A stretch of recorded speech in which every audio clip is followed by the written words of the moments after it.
Chapter 53. Inside and outside the ombudsman's office. Pulling a clerk who passed by and looking at the other's dead face, Fan Xian somehow felt a little nervous, but also a little affectionate, seeming to have found that peculiar flavor of Fei Jie's old comrades, and smiled sweetly as he greeted, "Hello." The owner of that deadpan face, like the rest of the people in the Supervisory Academy building, looked at Fan Xian with a very marvelous gaze, and only after a long time, said, "Hello." These two words were said a bit stiffly. Fan Xian swallowed a mouthful of saliva and asked with a smile, "It's really presumptuous, just. Why is everyone staring at me?"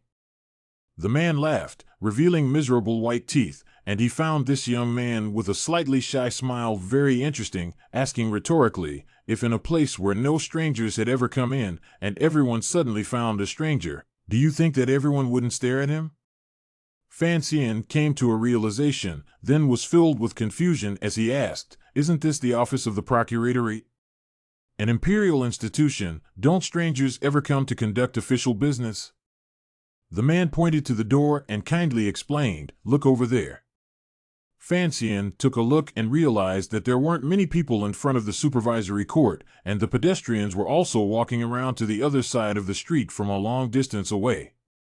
The man laughed, and his smile was a bit terrifying, the old skin on both cheeks wrinkled to a point. "The people of Kyoto have always avoided our offices, and as for official business, our supervisory yuan never conducts official business, only court affairs. And His Majesty's express order is that court affairs do not allow the other 6 ministries to be involved in them, so we have never had much dealings with the other offices."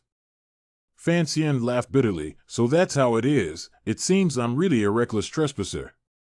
The man asked curiously, "You don't know what our supervisory court does?" Fan Xian responded, "I probably know a little."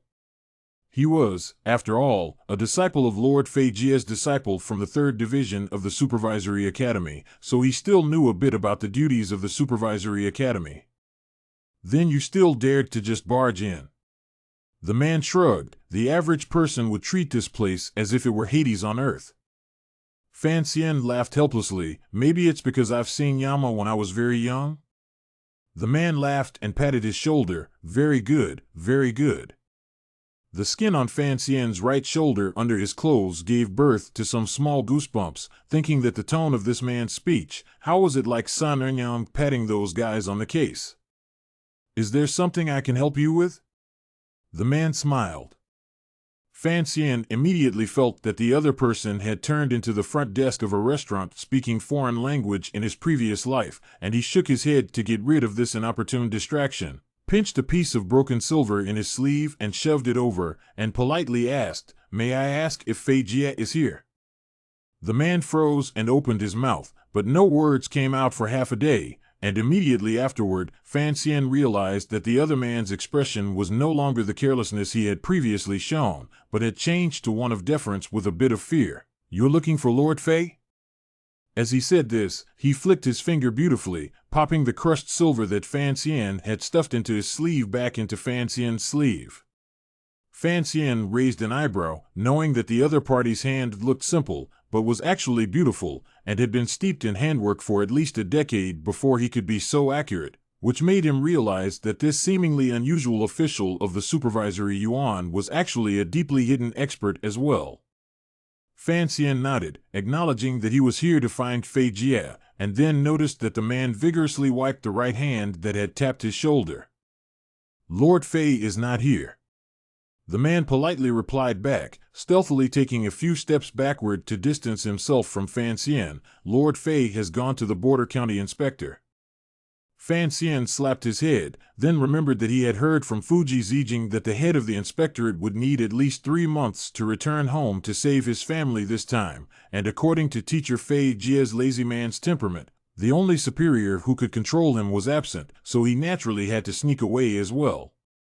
After bidding the man farewell, he prepared to leave.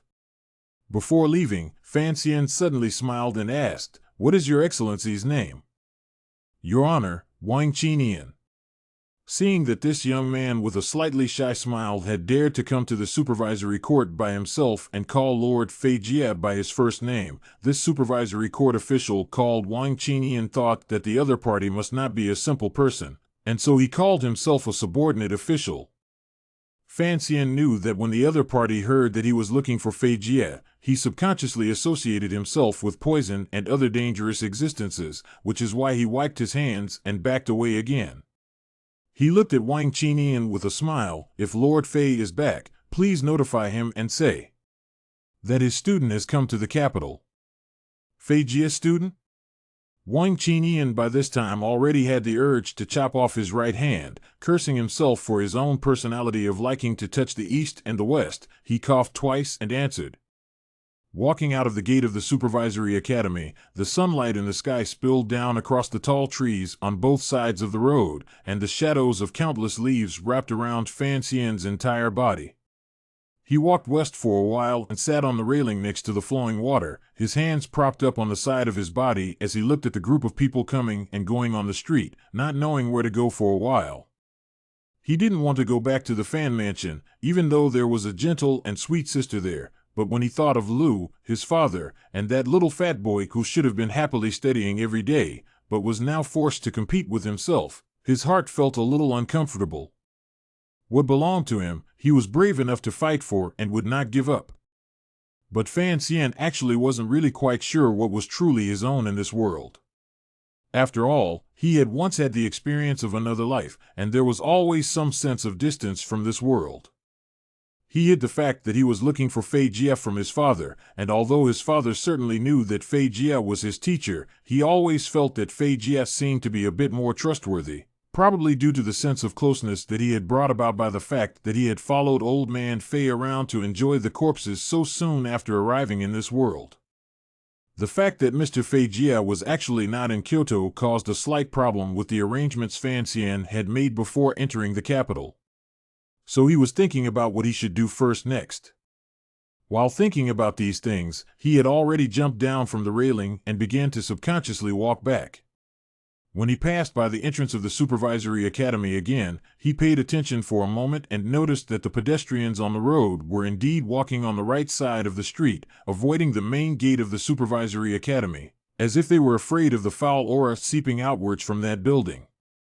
He squinted his eyes toward the building's entrance. The sky's thin clouds suddenly dispersed, the light of the sky sprinkled down, but his eyes were shaken by a piece of golden light. Rubbing his eyes, he looked towards the golden light, only to realize that there was a wide monument at the entrance of the supervisory academy, perched on the ground like a crouching tiger. The monument material was made of stone, and some words were written on it.